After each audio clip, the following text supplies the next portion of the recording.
बीच वाला बालक था, रोहिता से बोला भैया ऐसा करो हमें ले चलो। चले लेकर बेटा ने अपने पिता से कहा है हम जा तो रहे हैं, तुमने कुछ दौलत के लालच में आने के बाद हमें बेच तो दिया है, लेकिन अगर कोई तुम्हें ये पूछे कि तुम्हारा पुत्र कहाँ गया है तो तुम्हें ये मत बताना कि मैंने दौलत के लालच में अपने बेटे को बेच दिया है, क्योंकि ये संसार का हर एक गरीब प्राणी दौलत के लालच में अपने बेटे को बेच देगा। क्योंकि गरीब प्राणी जो होता है, गरीब प्राणी को समाज में कोई सम्मान नहीं देता है, और दौलत वाले को, एक दौलत वाला व्यक्ति है वो भले ही मेरा रिश्तेदार नहीं है, लेकिन उसको दूसरे लोग भी कहेंगे कि ये मेरा खास रिश्तेदार है, और गरीब प्राणी खास रिश्तेदार हो वो भी दूसरा है। बन जाते अनेकों रिश्ते जब पैसा पास होता है, और गरीबी में टूट जाता जो रिश्ता खास होता है। बनी बनी के चेहरे पे लाखों निसार होते हैं, और बनी बिगड़ जाती है तो दुश्मन हजार। गरीबी में कोई किसी का साथ नहीं देता है। लिखा है कवि ने,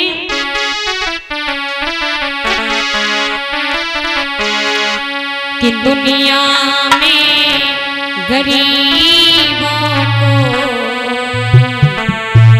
सम्मान नहीं मिलता, दुनिया में गरीबों को सम्मान नहीं मिलता।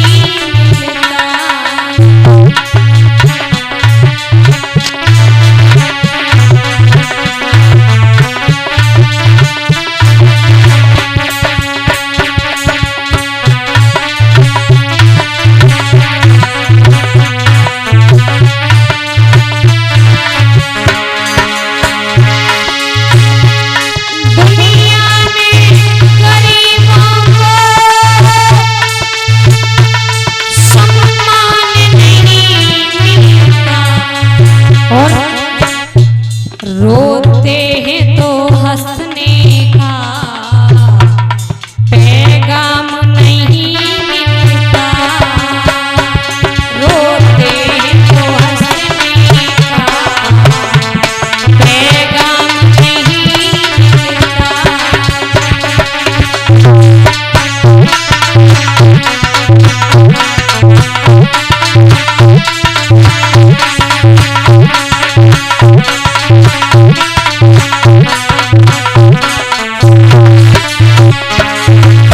और निर्धन कोई मर जाए, कोई संग नहीं चलता। क्या लिखा है? निर्धन कोई मर जाए, कोई संग नहीं चलता। गरीब प्राणी की मौत होती है तो लोग उसके दरवाजे नहीं जाते हैं, और जब कोई बड़ा आदमी की मृत्यु होती है तो हजारों की भीड़ लगी होती है। निर्धन कोई मर जाए, कोई संग नहीं चलता, धनवानी यदि मरता, धनवानी यदि मरता तो शोर बहुत हो।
गरीब प्राणी को समाज में कोई सम्मान नहीं देता है।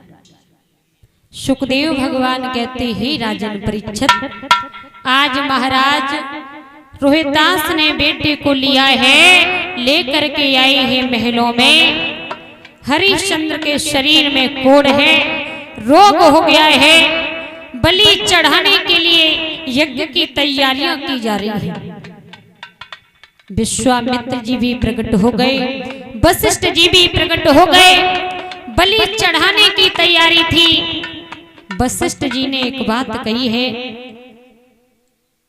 हरिश्चंद्र, तुम्हारे शरीर में जो रोग है, कोढ़ है, ये भी ठीक हो जाएगा और तुम्हारी बलि भी चढ़ने से बच जाएगी, लेकिन मेरी एक शर्त माननी पड़ेगी। बोले क्या? तुम आज से ये संकल्प कर लो कि मेरे ऊपर कितनी भी मुसीबत आए, मैं जीवन में कभी भी झूठ नहीं बोलूंगा। हरिश्चंद्र ने उसी दिन ये संकल्प कर लिया है, कितनी भी परेशानी आ जाए, कितनी भी मुसीबत आ जाए, मैं कभी भी अपने जीवन में झूठ नहीं बोलूंगा। याद रखना भैया, इसीलिए कहा जाता है कभी झूठ मत बोलो, जितनी बात है कम करो लेकिन साफ करो। सांच बराबर तप नहीं, झूठ बराबर पाप, और जाके हृदय सांच है ताके हृदय प्रभु आप। जिसके हृदय में सत्य होता है उसके हृदय में भगवान बसते हैं। मेरे भगवत श्रोताओ, उसी दिन से ये महाराज हरिश्चंद्र बहुत बड़े सत्यवादी राजा हुए, बहुत बड़े दानवी राजा हुए। कोई दरवाजे पे आता है तो कभी खाली हाथ लौट के नहीं जाता है। एक बात और बताएं परीक्षित जी, एक सत्य को छुपाने के लिए कम से कम 100 झूठ बोलोगे, लेकिन सच्चाई कभी छुपती नहीं है। कितना भी झूठ बोल लो, लेकिन सत्य जो है वो सत्य बाद में खुल करके जरूर आता है। इसलिए हमेशा झूठ मत बोलो, जब भी बोलो कम बात करो, लेकिन साफ बात करो, जितनी हो सके उतनी कम बात करो। ये वाणी होती है ना, वाणी, इस वाणी से इतना मीठा बोलो कि लोग तुम्हारे पास आया करें। क्यों? याद रखना, ये वाणी के द्वारा हम इतना मीठा बोल सकते हैं कि हमारे पास बैठने वाले 1000 लोग आ सकते हैं, और इसी वाणी से इतना कड़वा बोल सकते हैं कि मेरी तरफ कोई देखने वाला भी नहीं होता। केवल वाणी की वजह कवियों ने वर्णन करके लिखा है।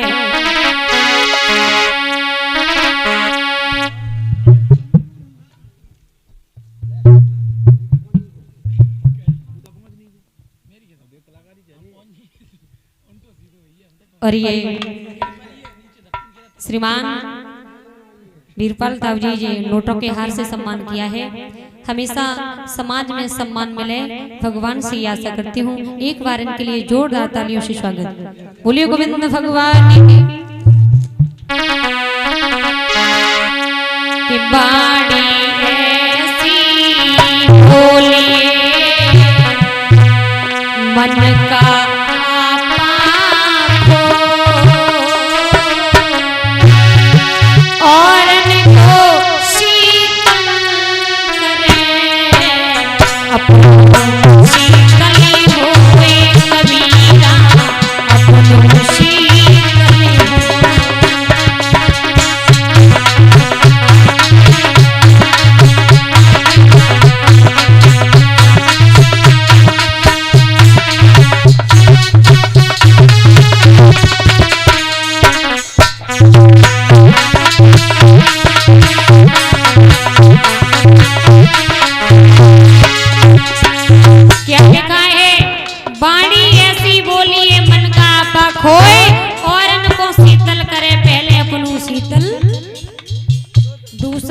सुधारने से पहले, ज्ञान देने से पहले स्वयं में देखो कि हमारे अंदर कितनी कमियां हैं।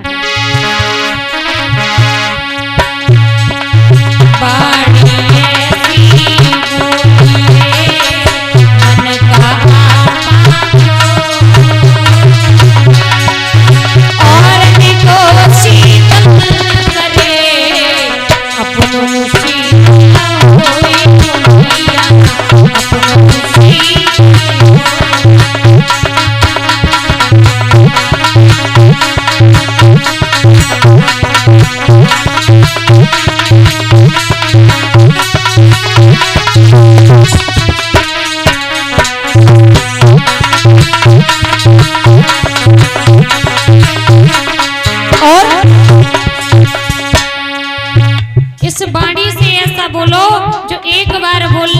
दूसरे को चोट न पहुंचे।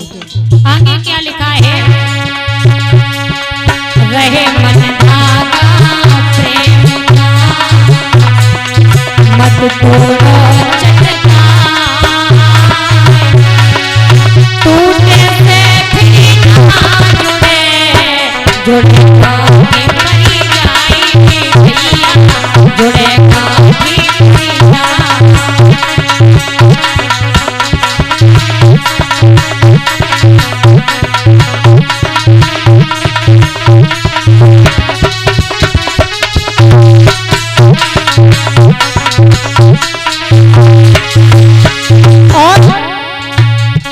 मैंने यहाँ तक भी देखा है कि लोग जब बड़े हो जाते हैं, पैसा में बढ़ जाते हैं, तो रिश्तेदारों को भी भूल जाते हैं।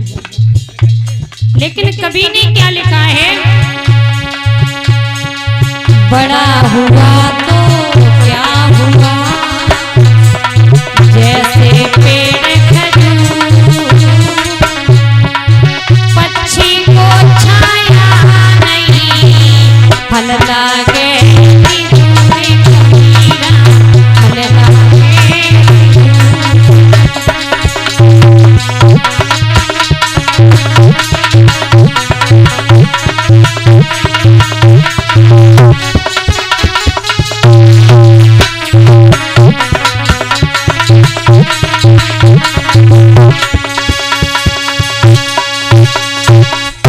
और इसी बीच में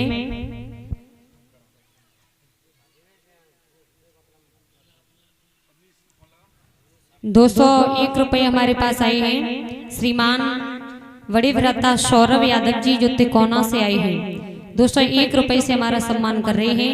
भगवान से कामना करती हूँ कि भगवान हमेशा भैया को समाज में सम्मान मिलता रहे। भैया के लिए एक बार जोरदार तालियों से स्वागत। बोलिए गोविंद भगवान की। सुखदेव भगवान कहते, हे राजन परीक्षित, महाराज हरिश्चंद्र उस दिन से इतने बड़े सत्यवादी राजा हुए हैं। एक समय की बात है, महाराज हरिश्चंद्र विश्वामित्र की सभा लगी हुई है। सभा में सब देवता बैठे हुए हैं, ऋषिगण भी बैठे हुए हैं। वशिष्ठ जी जो थे, ये वशिष्ठ जी अपने शिष्य हरिश्चंद्र की बड़ाइयां करने लगे हैं। क्यों? परीक्षित जी जब किसी